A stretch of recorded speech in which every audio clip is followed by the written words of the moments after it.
आणि मुंबई पुणे प्रवास करणाऱ्यांसाठी महत्त्वाची बातमी। मुंबई पुणे रेल्वे मार्ग पुढील 2 ते 3 दिवस बंद राहण्याची शक्यता आहे। दरड हटवण्यासाठी 200हून अधिक कर्मचारी युद्धपातळीवरती काम करत असले तरी सततच्या पावसामुळे दरड हटवण्याच्या कामामध्ये अडचणी येत आहेत। लोणावळा कर्जत विभागामधल्या ठाकूरवाडी केबिन आणि मंकी हिल केबिन दरम्यान दरड कोसळल्यामुळे मुंबई पुणे रेल्वे मार्गावरची वाहतूक पूर्णपणे कोलमडली आहे। मध्य रेल्वेने प्रवाशांच्या सुरक्षेसाठी डेक्कन क्वीन, इंद्रायणी आणि सिंहगड यांच्यासारख्या महत्त्वाच्या 17 गाड्या रद्द केलेल्या आहेत। याशिवाय 31 गाड्यांचे मार्ग बदलण्यात आलेले आहेत। 18 गाड्या शॉर्ट टर्मिनेटेड देखील झालेल्या आहेत।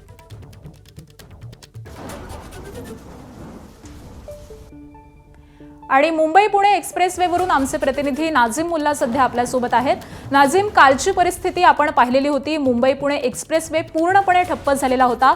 सध्या मुंबई पुणे एक्सप्रेसवेची काय स्थिती आहे? वाहतूक सुरळीत झालेली आहे का?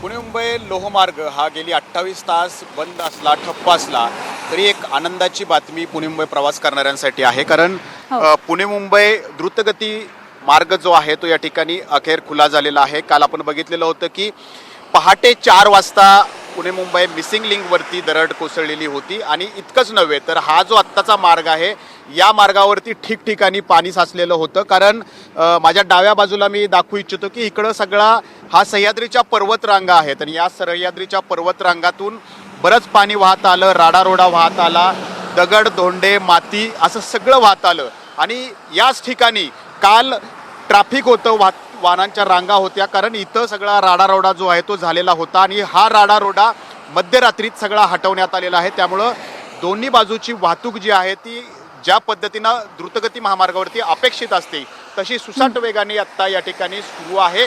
काल दिवसभर मात्र हा सगळं वाहतूक इथली विस्कळीत होती। इथला हा जो मार्ग आहे पुणे मुंबई द्रुतगती महामार्ग 90 किलोमीटरचा आहे।